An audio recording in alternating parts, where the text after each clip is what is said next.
మీకెప్పుడైనా ఎక్స్‌పీరియన్స్ అయిందా? That you are really good at your job. మీరు చాలా హార్డ్ వర్క్ చేస్తారు. డిసిప్లిన్‌గా చేస్తారు. ఇచ్చిన వర్క్ అంతా టైంకి చేస్తారు.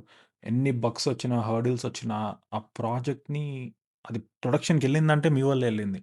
You sacrificed a lot for that. ఆ మైల్‌స్టోన్ రీచ్ అయిందంటే మీ వల్లే అది. You are the silent hero behind it. కానీ ఆ ప్రమోషన్ మాత్రం వేరే వాళ్ళకెళ్ళిపోయింది. సమ్‌వన్ లెస్ ఎక్స్‌పీరియన్స్‌డ్, సమ్‌వన్ అంత హార్డ్ వర్క్ చేయలేదు ఆ పర్సన్. కానీ వాళ్ళు ప్రమోట్ అయిపోయారు మీకంటే ముందు. ఇదెప్పుడన్నా జరిగిందా మీకు? అలా జరిగినప్పుడు ఎప్పుడన్నా మీకు ఫ్రస్ట్రేట్ అయ్యారా? లేకపోతే అనిపిచ్చిందా? ఏంటి ఇంత అన్‌ఫెయిర్‌గా ఉంది. నేను గదా కష్టపడ్డాను. నేనింత సాక్రిఫైస్ చేశాను. But I was expecting a promotion. I didn't get it అని. యాహ్! ఇలా అందరికీ జరుగుతది. అండ్ ఈ సాఫ్ట్‌వేర్ ఇండస్ట్రీలో దిస్ ఈస్ వెరీ కామన్. బాగా కష్టపడితే, హార్డ్ వర్క్ చేస్తే ప్రమోట్ అవుతాము అనేది ఇట్స్ ఎ మిత్. అలా జరగదు. చాలామంది రాత్రింబగళ్ళు కష్టపడతారు. హార్డ్ వర్క్ చేస్తే ప్రాబ్లమ్స్ అన్నీ సాల్వ్ అయిపోతాయనుకుంటారు. కానీ ఏంటంటే, మనం కష్టపడితే నార్మల్ ప్రాబ్లమ్స్ అవుతాయి గానీ, కెరియర్ గ్రోత్ అనే ప్రాబ్లమ్ సాల్వ్ చేయలేం. దానికి హార్డ్ వర్క్ ఒకటే సరిపోదు. నేను నా ఎక్స్‌పీరియన్స్ ప్రకారం let me give you 3 philosophies నేను ఫాలో అయ్యేది. నేను నా మెంటీస్‌కి కూడా ఇదే చెప్తాను. నా లాస్ట్ 10 ఇయర్స్ ఎక్స్‌పీరియన్స్‌లో it happened to me twice. ఒకసారి 80% ఆఫ్ ద వర్క్ నేనే చేశా. బట్ నా నేమ్ ఎక్కడా లేదు. కమ్యూనికేషన్ ఈమెయిల్‌లో లేదు. కంగ్రాచ్యులేషన్స్ లిస్ట్‌లో లేదు. అసలు నేను ఉన్నాను కూడా తెలీదు. సెకండ్ టైమ్ ఎప్పుడైంది అంటే, ఒక ప్రాజెక్ట్‌లో చాలా డెడికేటెడ్‌గా పనిచేశాను. ఆ ప్రాజెక్ట్‌లో ఎలా అంటే 2 మంత్స్‌లో అయ్యే ప్రాజెక్ట్ 1 మంత్‌లో ఫినిష్ చేశాను. ఆ ఇయర్ మొత్తం అలాగే చేశాను. అండ్ ఐ వాస్ ఎక్స్‌పెక్టింగ్ ఒక 10-15% బోనస్ ఇంకా ప్రమోషన్ వస్తదని ఫుల్ ఎక్స్‌పెక్ట్ చేశా. చేస్తే మా మేనేజర్ వచ్చి నాకు 1.8% బోనస్ ఇచ్చారనమాట. ఇచ్చి ఒక వాల్యుబుల్ అడ్వైస్ ఇచ్చారు. ఏంటంటే, "నువ్వు బాగా చేస్తున్నావు.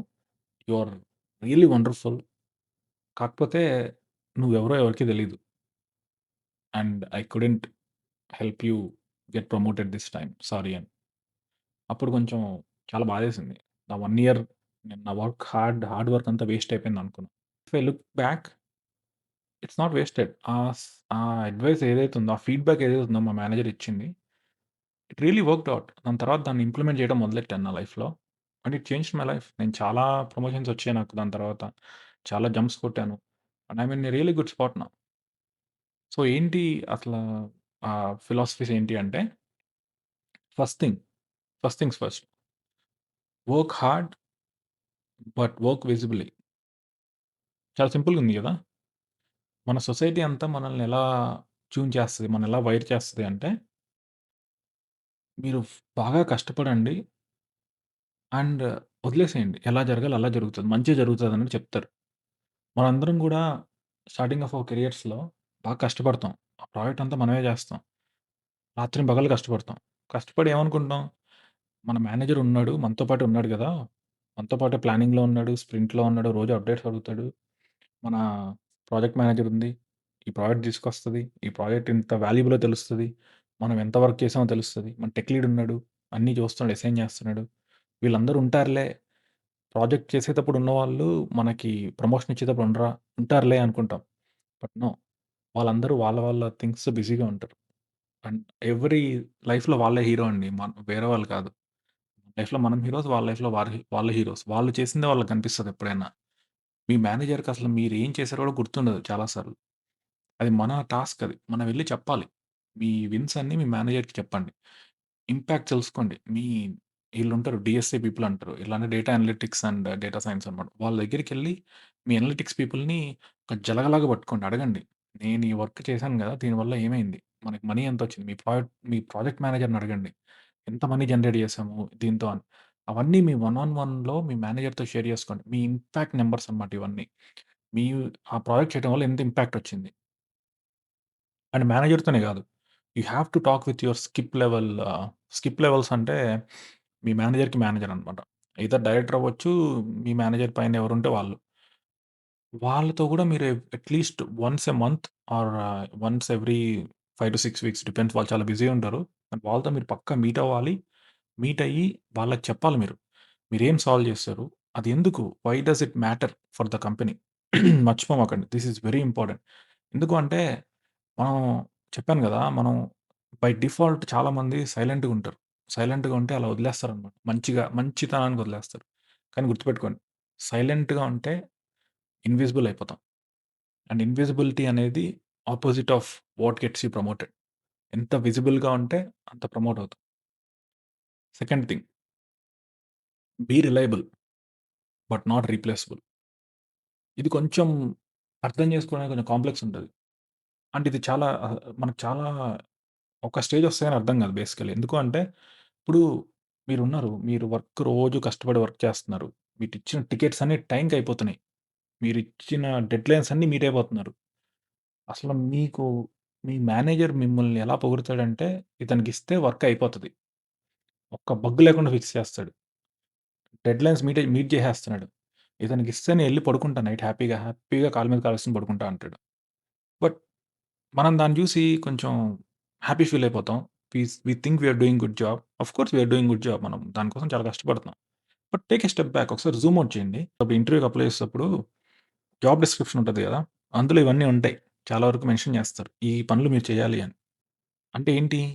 They are expecting you to do a good job at this company and these are the things you have to do. So, మనం ఏవైతే చూసి మనం సూపర్‌గా చేస్తున్నామని కాంప్లిసెంట్ అయిపోతామో, those things are normal things. మన రోల్‌లో ఉన్నోళ్ళు చేయాల్సిన నార్మల్ థింగ్స్ అవి. మనం మనకి జాబ్ ఇచ్చింది అది అందుకు కదా! నువ్వు ఈ ప్రాబ్లమ్ సాల్వ్ చేయాలి. అందుకని మనకు సాలరీ ఇస్తున్నారు. జాబ్ ఇచ్చారు.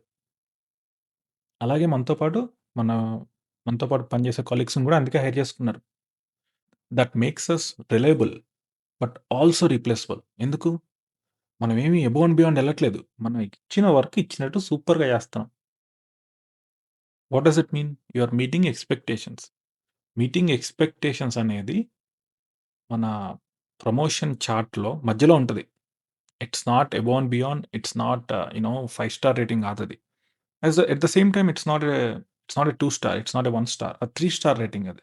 3 స్టార్ ఎట్ బెస్ట్. సో, మనకొచ్చే సాలరీ మనకొస్తది. ఇయర్లీ ఇన్‌ఫ్లేషన్ కోసం ఎంత సాలరీ ఇస్తారో బోనస్ అంతే వస్తదనమాట. ప్రమోషన్స్ అనేవి కూడా చాలా తక్కువొస్తాయి. ఇలా పెర్ఫార్మ్ చేస్తే. ఎందుకు? We are reliable but we are also replaceable. So, we have to take a step back and ఇది అర్థం చేసుకొని రీప్లేస్ అవ్వకుండా ఉండాలి అంటే ఏం చేయాలి అని వెతకాలి. ఇప్పుడు ఇదివరకైతే కష్టంగా ఉండేది. బట్ ఇప్పుడు ఏఐ వచ్చేసింది గదా! మనకి ఏఐ ఇప్పుడు విండ్సర్ఫ్ గాని చాలా చాలా వచ్చేసాయి. మీ కోడ్ మొత్తాన్ని దానికి యాక్సెస్ ఉంటది. దాన్నడగండి. నేనెలా చేంజ్ జేయొచ్చు? ఇప్పుడు ఒక ప్రాసెస్‌ని ఎలా ఇంప్రూవ్ జేయొచ్చు? ఒక ఎగ్జాంపుల్స్ ఇవ్వాలి అంటే మీరు ఒక లేటెన్సీ ఎలా తగ్గిస్తున్నారు? ఒక వెబ్‌సైట్ గాని, లేకపోతే ఒక యాప్‌కి గాని అండ్ కన్వర్షన్స్ ఎలా పెంచుతున్నారు? టైమ్ ఎలా సేవ్ జేస్తున్నారు? మనీ ఎలా సేవ్ జేస్తున్నారు? ఎక్కువ మనీ ఎలా తీసుకొస్తున్నారు? ఈటిల మీద వర్క్ చేస్తే ఈ కాన్సెప్ట్స్ మీద మీ మేనేజర్ అనుకుంటాడు. వీడు సిస్టమ్‌ని ఇంప్రూవ్ జేస్తున్నాడు. సిస్టమ్‌ని ఓన్ జేసుకుంటున్నాడు. And that makes you irreplaceable. Bottom line ఏంటి అంటే reliable people will run the system. కానీ valuable people that are not replaceable will change the system. So, మనం అలా ఉంటే మనం రీప్లేసబుల్ అవ్వం. మన వాల్యూ తెలుస్తది. మన విజిబిలిటీ తెలుస్తది. మన ఓనర్‌షిప్ కనిపిస్తది. And we will be in the promotion list. Third thing ఏంటి అంటే ఇది చాలామంది జూనియర్స్ దీనికి వాళ్ళకి అర్థం కాదనమాట. వాళ్ళేమనుకుంటారు జూనియర్సే కాదండి. ఒక స్టేజ్ వచ్చేదాకా ఈ ఈ ట్రాప్‌లో పడిపోతారు సీనియర్ ఇంజినీర్స్ కూడా. అదేంటంటే మన లైఫ్ బిజీ అయిపోతది ఎళ్ళే కొద్దీ. అండ్ వి థింక్ ఎంత బిజీగా ఉంటే అంత గ్రో అవుతామని. But no. రోజు కూర్చొని ఫుల్ బిజీగా ఉండి డే అంతా మీటింగ్స్‌తో టికెట్స్ క్లోజ్ చేస్తుంటే డజంట్ మేక్ ఎనీ డిఫరెన్స్. మనం గ్రో అవ్వాలి అంటే ఒక హై ఇంపాక్ట్ ప్రాజెక్ట్‌ని పిక్ జేసుకోవాలి. సో, బర్న్‌ఔట్ అనేది అవ్వకుండా మనం ముందలకెళ్ళాలనమాట. హై ఇంపాక్ట్ అండ్ ప్రాజెక్ట్స్ ఏంటని ఎతకాలి. ఇందాకడ దాంట్లో మాట్లాడుకున్నట్టు. ఇర్రిప్లేసబుల్ అవ్వాలనమాట. అలాంటి ప్రాజెక్ట్స్ ఎతికి వాటిల మీద పని జేసి విజిబిలిటీ మనం ఏం జేసాము అని జెప్పి చూపించుకోవాలి. బట్ అగైన్ అన్ని పనులు చేయడం సక్సెస్ కాదు. కంపెనీకి యూజ్ అయ్యే పనులు. అలాంటిదేమీ లేకపోతే మనమే ఎతుక్కోవాలి. చెప్పాను గదా! ఏఐ ఉంది. వాడండి. దాన్ని చూసి అడగండి దాన్ని. మొత్తం స్కాన్ జేస్తది. మీ కోడ్ బేస్ అంతా స్కాన్ జేసి చెప్తది. ఎక్కడెక్కడ బొక్కలున్నాయి ఏంటి అని. ఒక ఇన్విజిబుల్ కాగ్ లాగా ఉండొద్దు. అండ్ అవన్నీ చేస్తే I wish you all the best. Hopefully you can be promoted soon. So, yeah! This is truth. నేను ఫాలో అయ్యే టిప్స్ అండ్ ట్రిక్స్ అనమాట. And this is what I share with my friends and mentees. Work hard but work visibly. Be reliable but not replaceable. And never confuse being busy with moving forward. So, మీ లైఫ్‌లో మీ experiences ఏంటి? What have you seen? Hard work మీ కెరియర్‌ని help చేసిందా? లేదా hurt చేసిందా? Please share. ఎందుకంటే I'm a firm believer మన ఎక్స్‌పీరియన్సెస్ మనకే కాదు వేరే వాళ్ళకి గూడా హెల్ప్ అవుతాయి. Please share and comment. Let's help each other out. Thank you.